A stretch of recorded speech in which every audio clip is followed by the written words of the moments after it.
What I'd like to talk about today is about selecting a knife for general purpose camping trips. Now, first of all, the range of knives you can select out there is it's really a paradox of choice when it comes to knives. I mean, you've got so many to choose from. You could spend hours and hours on the internet or going into shops looking and that. So hopefully this little video will give you some idea of what you should really be looking at.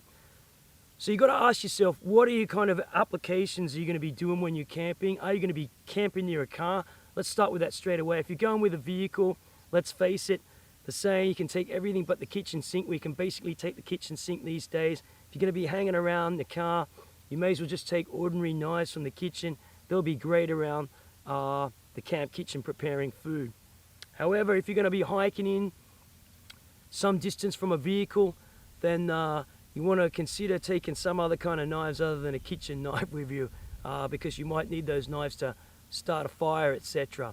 So I'm going to be showing you a range of knives here, and then what we can do is we can talk about those knives and see how practical they would be in a camping and hiking situation.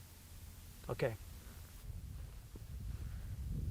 so as I just said, when you're out camping and you've got to hike in a long way from the vehicle, one of the important things you've got to consider in selecting a knife is the applications you're going to do.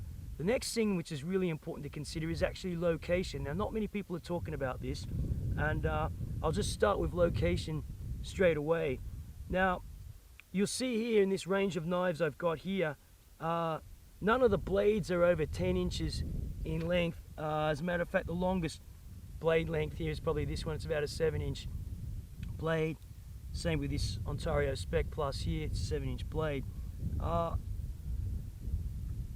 In terms of location, if you're in the tropics, and I've done extensive camping and trekking in the tropics, I would be using a different kind of knife there. I'd be using a parang. I generally buy a locally made parang or a machete, maybe even a kukri style knife, but generally a parang around Southeast Asia. Now, they're good for vines. They're good for also if you're on the coast hacking into coconuts. We once had to do a lot of that, you know, using coconuts to supply ourselves with a lot of fresh water to drink and everything. And these blades are a little bit small for that. You could do it. You can do it, but better to use a parang. Now, on that note, if you go and buy a parang or a kukri and you're not in the tropics and you pull that knife out, especially if you're not actually camping and you're staying in a hut, you're going to get a lot of people worried when you pull out some huge blade like that. And besides that, they're not very good at preparing food. Yes, you can do it, but they're not very good. If you feel the need that you have to go and buy a kukri or a parang and you've never used one before and you're not in the tropics, well, you know, knock yourself out. Okay, so let's get back to looking at a blade then. Now considered location. So if we're not in the tropics, what kind of blades for the application you might consider? So if we're camping, we've got to feed ourselves, and that blade has got to be good around the camp kitchen. So let's start here with this one. This is Fox's Spartan Leonida Combat Survival Bayonet Knife. Now, this one is not the bayonet model. It's got a 4-preen handle. You can see I've somewhat modified that. It's a very uncomfortable 4-preen handle. I've put a butyl rubber grip on the end, and I've got cord wrapped it here just for some accessory cord. I've reviewed this knife extensively in another video, so I won't speak much more about that. But let's get onto the blade here. So you can see the blade, the back of this model has a saw back on it. Now, it's been pretty useful for me. I've used it to build a raft actually out of timber with this saw back. It's a difficult blade to get used to if you've never used one of the saw back. Pulling it in and out of the scabbard can be slow, or you can get it caught, so you have to watch that. It's primarily designed for military use.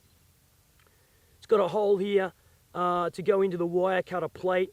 I found the wire cutter plate very useful, and the serrated edge here down here is really useful too. But for camping, general camping and cooking applications, it's not very useful because you've got this saw back on here. You can't You can put your thumb on there, but it's not really good for pressing down on and cutting food. You can use it for scaling fish. Yes, it's good for scaling fish, but I wouldn't buy a sawback knife for general camping, food preparation, hiking applications. This is a specific knife for a specific purpose, and that's not one of them, I believe, with that. Now, I have used this extensively camping on saying that, and that was my findings there. Okay. The next knife is Ontario's Spec Plus. This is made out of 1095 high carbon steel. By the way, I should say that this knife for Fox's Spartan Leader is the N690 cobalt stainless steel. It's got a high Rockwell, difficult to sharpen, holds an edge well. It comes with a diamond plate. As I said, I've reviewed that in a previous video. Right, so Ontario Spec Plus Marine, what can I say? Great knife.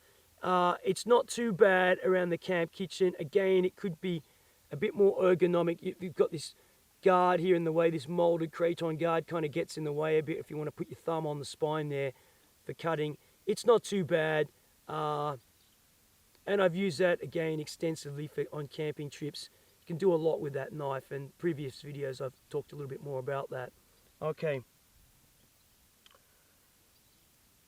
You've got this smaller Strider MFS, great shape drop point blade, very nice, easy around the camp kitchen, can cut a lot of things with it. Yeah, what can I say? Nice little blade, easy, not too heavy to carry, strong. Yeah, it's a good blade. That's a good one to consider for general camping.